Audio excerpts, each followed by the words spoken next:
Urea का नाही ते आपण युरिया नाही कुठला युरिया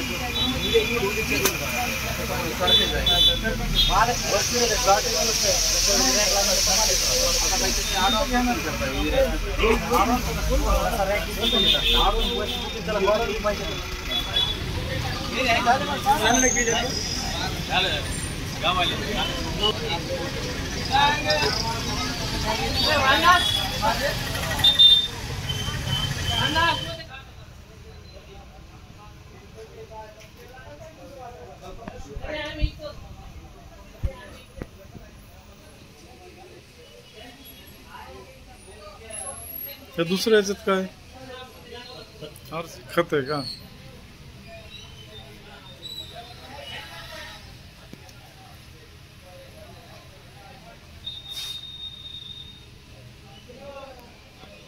खत कोणतंच मिळत नाही. एक तर खताचे भाव काय बी महाग झाले.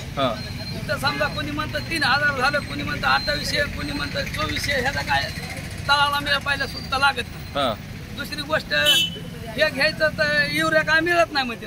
आता युरिया घ्या म्हणते तर दुसरं घ्या 10 क्विंटल, युरिया घ्या 4 क्विंटल. मग आता दुसरं 10 क्विंटल काय घेणं होत नाही. हे काय 4 क्विंटल देत नाही. म्हणजे अशा काही गोष्टी अडचणीमध्ये यायला लागल्या. किती दुकानात गेला आणि काय परिस्थिती आहे? 7 ते 8 दुकानात चालल्या सकाळपासून आतापासून. हा तरी बी ते तसेच म्हणते दुकानदार. पुन्हा बॅगा समजा बॅगा पाहिजे त्या मिळत नाहीत. मग समजा दुसऱ्या बॅगा घ्या म्हणलं तर ते म्हणतात मग ही ह्या भाव घ्या, ही त्या भाव घ्या, ही घेतली तर ह्या मिळत्या. आता समजा असे करते दुकानदार असे करायला लागले. म्हणजे आणखीन अडचणी यायला लागल्यात ना.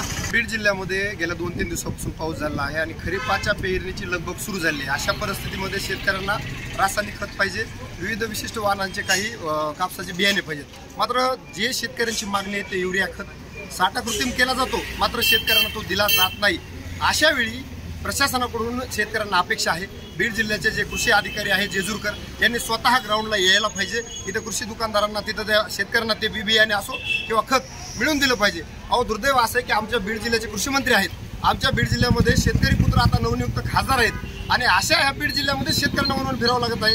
ह्या लोकांनी शेतकऱ्यांकडे लक्ष दिलं पाहिजे. आमची शेतकऱ्यांच्या वतीनं विनंती की तात्काळ ह्या दोन्ही लोकप्रतिनिधींनी रस्त्यावर उतरावं आणि शेतकऱ्याला न्याय मिळवून द्यावा.